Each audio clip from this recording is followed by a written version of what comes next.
ராஜலக்ஷ்மி, ராஜலக்ஷ்மி, ராஜலக்ஷ்மி.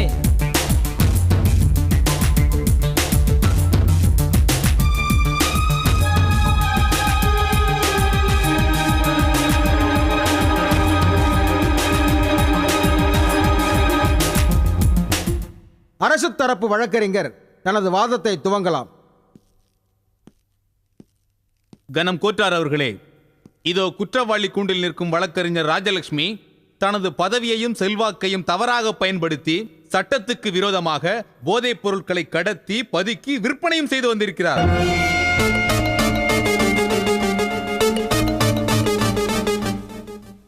புகார் வந்ததும் அவர் வீட்டிற்கு போய் உடனடியாக சோதனை செய்த போலீஸ் இன்ஸ்பெக்டர் மனோகர் அங்கே வழக்கறிஞர் ராஜலட்சுமி பதுக்கி வைத்திருந்த போதைப் பொருளை கைப்பற்றி அவரையும் கைது செய்து கோர்ட்டில் ஒப்படைத்திருக்கிறார்.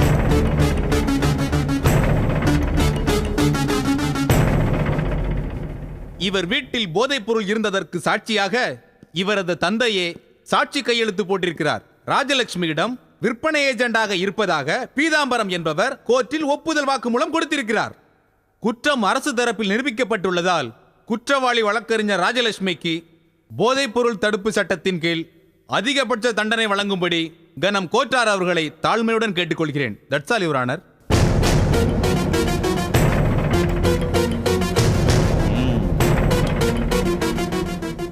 பிரதிவாதியின் தரப்பு வக்கீல் தனது வாதத்தை துவங்கலாம். யுவர் ஆனர், எனது கட்சிக்காரர் ராஜலட்சுமியை கைது செய்த இன்ஸ்பெக்டர் மனோகரை குறுக்கு விசாரணை செய்ய அனுமதிக்குமாறு கேட்டுக்கொள்கிறேன். Permission granted. Inspector Manohar, inspector Manohar, inspector Manohar.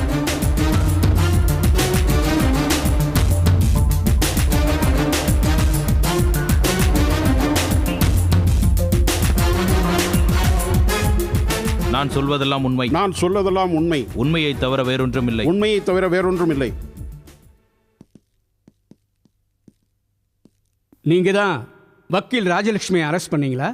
குற்றவாளி வக்கீல் ராஜலட்சுமியை நான் தான் அரெஸ்ட் பண்ணேன். இன்னும் தீர்ப்பே வரல, அதுக்குள்ள அவங்கள குற்றவாளிங்கிறீங்க? அது எங்க சைடில் எவிடன்ஸ் எல்லாம் ஸ்ட்ராங்கா இருக்கு, அதான் அப்படி சொன்னேன். எவிடன்ஸ் ஸ்ட்ராங்கா இருக்கா இல்ல உங்களுக்குள்ள பழைய பகை ஸ்ட்ராங்கா இருக்கா? பழைய பகையா? அப்படிலாம் எதுவும் இல்லையே. இருக்கே சார், எனக்கு இன்ஃபர்மேஷன் கிடைச்சது. பேஸ்ட் ஆன் தட் இன்ஃபர்மேஷன் நான் அவங்க வீட்டை ரைட் பண்ணேன். அப்போ அவங்க வீட்டில் ட்ரக்ஸ் இருந்தது. அதை பேஸ் பண்ணி அவங்கள அரெஸ்ட் பண்ணி எஃப்ஐஆர் போட்டு முறைப்படி கோர்ட்டில் கொண்டு வந்து ப்ரொடியூஸ் பண்ணியிருக்கேன். அவ்வளவுதான்.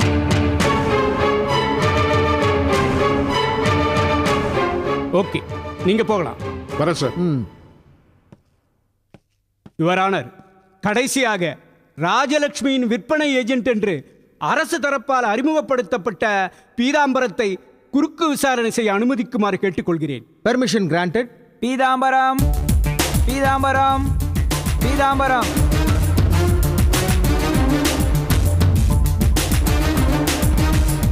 கும்பிடுறேன். நான் சொல்வதெல்லாம் உண்மை. நான் சொல்வதெல்லாம் உண்மை. உண்மையை தவிர வேறொன்றும் இல்லை. உண்மையை தவிர வேறொன்றும் இல்லை.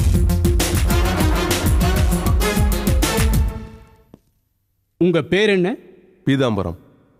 உங்களுக்கு என்ன வயசு? 38 சார். என்ன படிச்சிருக்கீங்க? 10வது வரைக்கும் படிச்சிருக்கேன் சார். வக்கீல் ராஜலட்சுமியை உங்களுக்கு எப்படி தெரியும்? இதே லைன்ல இருக்கிற என்னோட ஃப்ரெண்டு ஒருத்தர் இவங்களை அறிமுகப்படுத்தி வச்சாரு. சொல்லுங்க, அந்த ஃப்ரெண்டோட பேர் என்ன?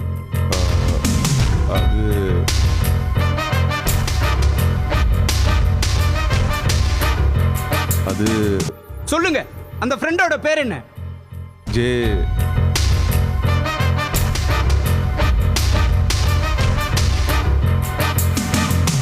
ஜே. முதல் எழுத்தை மட்டும் சொன்னா போறாது, முழு பேரையும் சொல்லணும்.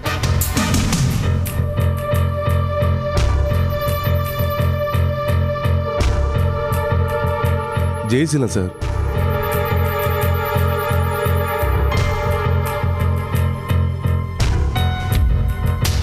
அதுதான் ஒரு பேரா? நல்லா தெரியுமா? ஆமா சார், நல்லா தெரியும் சார். அந்த விசுவாசத்துல தான் பொய் சாட்சி சொல்ல வந்தீங்களா சார்? ராஜலட்சுமி காட்டி கொடுத்தீங்க, ஏன் ஜெயசீலன் போலீஸ்ல காட்டி கொடுக்கல? சொல்லுங்க சார், சொல்லுங்க. அவரும் இந்த லைன்ல தான் இருக்காருன்னு சொன்னீங்க, அவரையே நீங்க போலீஸ்ல காட்டி கொடுக்கலன்னு கேக்குறேன். பாசமா, விசுவாசமா, இல்ல பயமா? Objection your honour. இந்த வழக்கிற்கும் பீதாம்பரத்தின் நண்பர் ஜெயசீலனை பீதாம்பரம் காட்டி கொடுக்காததற்கும் சம்பந்தமே கிடையாது யுவர் ஆனர். இருக்கு யுவர் ஆனர். ஜெயசீலனுக்கும் இந்த வழக்குக்கும் நிறைய சம்பந்தம் இருக்கு.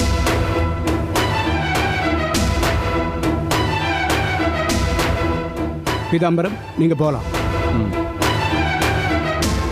யுவர் ஆனர், வழக்கில் ராஜலட்சுமியின் சீனியர் என்ற முறையில் அவரை பற்றிய சில விஷயங்களை உங்களுக்கு தெரிவிக்க கடமைப்பட்டிருக்கிறேன். ராஜலட்சுமியின் குடும்பம் ஒரு நல்ல செல்வ நிலையில் உள்ள குடும்பம். போதைப் பொருளை விற்று அதில் வரும் வருமானத்தில் வாழ வேண்டிய அவசியமோ ஆசையோ நிர்பந்தமோ கிடையாது. எனது கட்சிக்காரர் ராஜலட்சுமி சமூக அக்கறை உள்ளவர், நீதிக்காக தன் உயிரையே கொடுத்து போராடக்கூடியவர். அதனால்தான் இந்த சமூகத்தில் உள்ள சில கருப்பு ஆடுகளின் கோபத்திற்கு ஆளானார். இன்று இந்த கூண்டில் அவர் நிற்பதற்கு காரணமே அந்த கருப்பு ஆடுகளின் சூழ்ச்சிதான். நட்சாலுவரான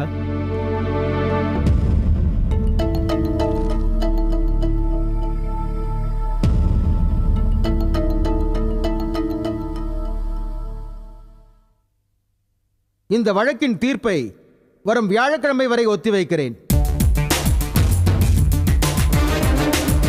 கோர்ட் கலையலாம்.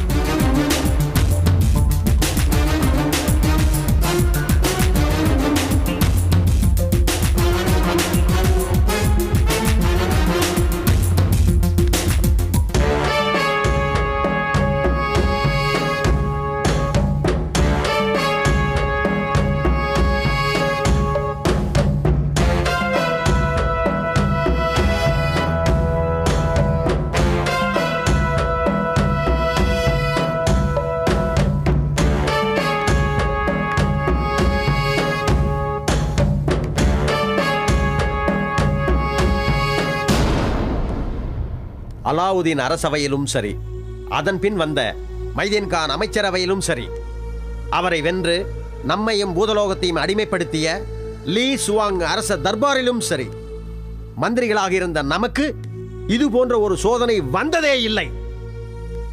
ஆமாம். அப்படி என்னையா சோதனையும் சிக்கலும் உங்களுக்கு வந்துவிட்டது? தற்காலிக மன்னராகிய கரிமையை நாம் மன்னராக ஏற்றுக்கொள்ளாத போது அவர் மகனை எப்படி மன்னராக ஏற்றுக்கொள்ள முடியும்?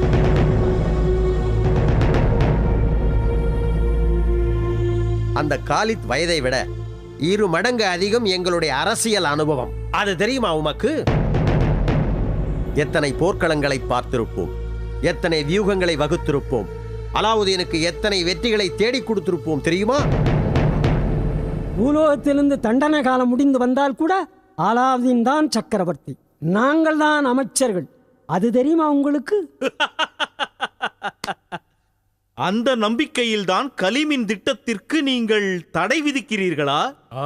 ஆமாம். கடைசி காலத்திலாவது அலாவுதீனோட பணியாற்றி மைதீன் கானோடும் லீஸ்வாங்கோடும் சேர்ந்து கொண்டு அவருக்கு நாங்கள் செய்த துரோகங்களுக்கு பிராயச்சித்தம் தேடிக்கொள்கிறோம். உங்கள் அறியாமையை பார்த்து உங்கள் மீது நான் அனுதாபப்படுகிறேன். என்ன பார்க்கிறீர்கள்?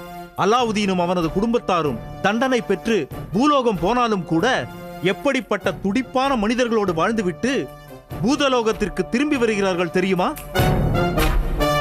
நாட்டை ஒரு 25 ஆண்டுகள் முன்னோக்கி எடுத்து செல்லக்கூடிய துடிப்பான இளைஞர்களை கொண்ட ஒரு அமைச்சரவை வேற்று கிரகங்களிலே மனித இனத்தை வாழ வைக்க முயன்று கொண்டிருக்கும் விஞ்ஞானிகள், போன உயிர்களை திரும்ப கொண்டு வந்து உடலில் புகுத்தக்கூடிய மருத்துவர்கள், 500,000 அடுக்குமாடிகளை கட்டக்கூடிய பொறியாளர்கள், இன்னும் எண்ணற்ற சாதனையாளர்களோடு வாழ்ந்துவிட்டு ஆய கலைகளையெல்லாம் கற்றுக்கொண்டு அதிநவீன யுக்திகளோடு திரும்பி வருகிறார்கள்.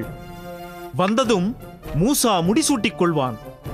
அந்த ஜெகஜால சித்தன் உங்களை போன்ற வயோதிகர்களை தூக்கிலிடாமல் இருந்தாலே பெரிய விஷயம். இதில் நீங்கள் இருவரும் அலாவுதீனுக்கு அமைச்சராக போகிறீர்களா?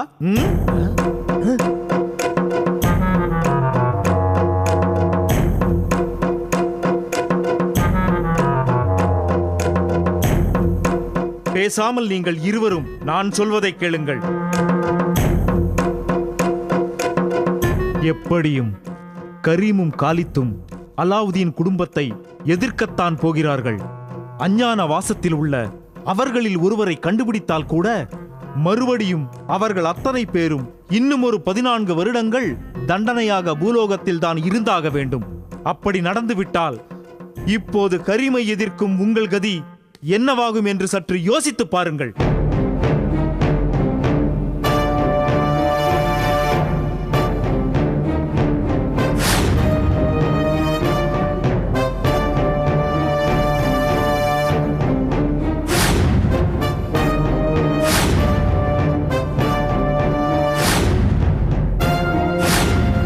ஆக நீங்கள் எப்படி பார்த்தாலும் அலாவுதீன் குடும்பம் பூதலோகம் வருவது உங்களுக்கு ஆகாத விஷயம்.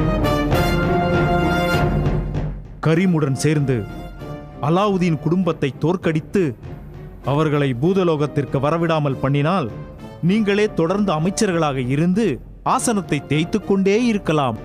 இல்லை, எங்களுக்கு அலாவுதீன் தான் முக்கியம் என்று நீங்கள் அடம் பிடித்தால் நீங்கள் உயிரோடு கூட இருக்க முடியாது. பதவி சுகமா இல்லை பாவத்துக்கு பிராயச்சித்தமா? இதை நீங்கள் இருவருமே முடிவு செய்து மாலை அரசவைக்கு வாருங்கள்.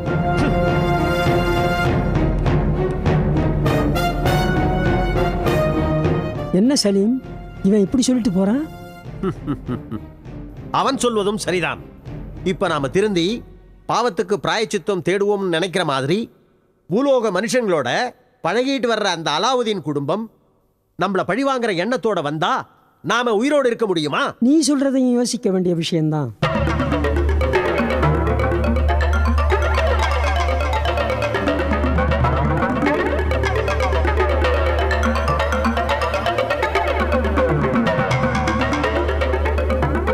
நீ சொல்றதான் சரி, அப்படியே செய்யலாம்.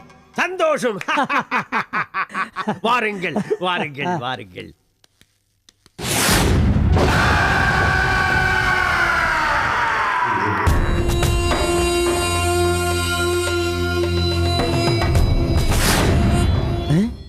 தூங்குறாரா இல்ல தூங்குற மாதிரி நடிக்கிறாரா? ஐயோ, கண்ணிமை மேல ஒரு கண்ணை வச்சுக்கிட்டு இவர் பண்ற அட்டகாசம் தாங்க முடியலையே. சில சமயத்தில் இவர் தூங்குறாரா இல்ல முழிச்சுக்கிட்டு இருக்காரான்னு என்னாலே கண்டுபிடிக்க முடியலையே. இப்ப என்ன பண்றாரு?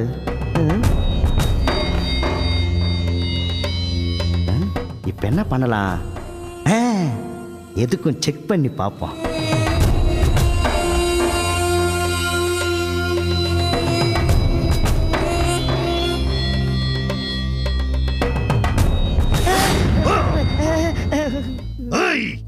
முட்டாளுக்கு பிறந்த முட்டாளே, என் கண்ணெதிர கைய நீட்டி என்னடா செய்யற?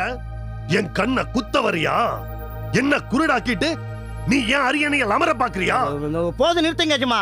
நான் ஒன்னும் போலி மூசா மாதிரி குரு துரோகி கிடையாது. எனக்கு இந்த அரியான ஆசையும் இல்ல. நீங்க தூங்கிட்டு இருக்கீங்களா இல்ல மூழ்கிட்டு இருக்கீங்களா அப்படின்னு தெரிஞ்சுக்கிறதுக்காக உங்க கண்ணை குத்த நினைச்சேன். டேய் டேய் டேய், ஏன்டா இப்படி இருக்க?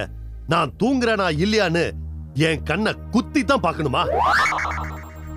உனது அறியாமையை நினைத்து எனக்கு பரிதாபம் தான் வருகிறது, கோபம் வரவில்லை. சரி, அது போகட்டும், விடு. மண்டோரா, இன்றையிலிருந்து உனக்கு சில புதிய பொறுப்புகளை கொடுக்கலாம் என்று நான் எண்ணி இருக்கிறேன்.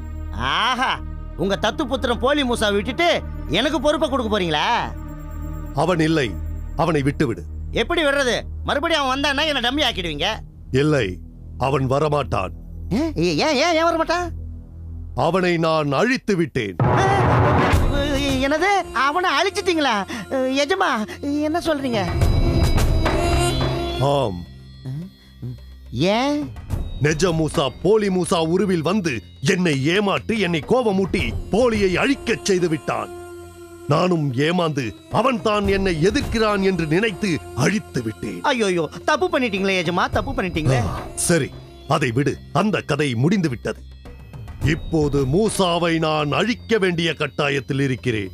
ஆதலால் நான் இன்றிலிருந்து முன்பு சொன்னபடி சில புதிய பொறுப்புகளை உன்னிடம் ஒப்படைக்கிறேன். என்ன பொறுப்பு எஜமா? சொல்லுங்க. அந்த 5 பூதங்களையும் நீதான் சிறைப்பிடித்து வர வேண்டும். எஜமா, இது தற்கொலைக்கு சமம். பயப்படாதே மண்டோரா, நான் உனக்கு ஒரு மந்திரக்கோள் தருகிறேன்.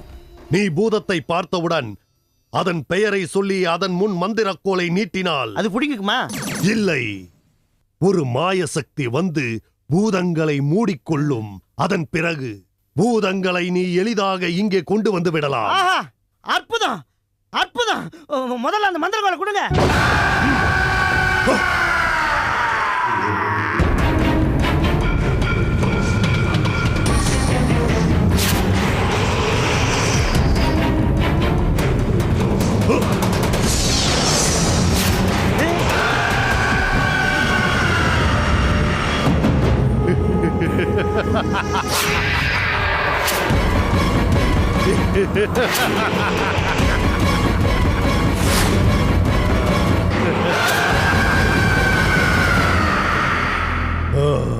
பண்டோரா, எஜமா, இந்தா போய் பூதங்களை பிடித்துக் கொண்டு வெற்றியோடு திரும்பி வா.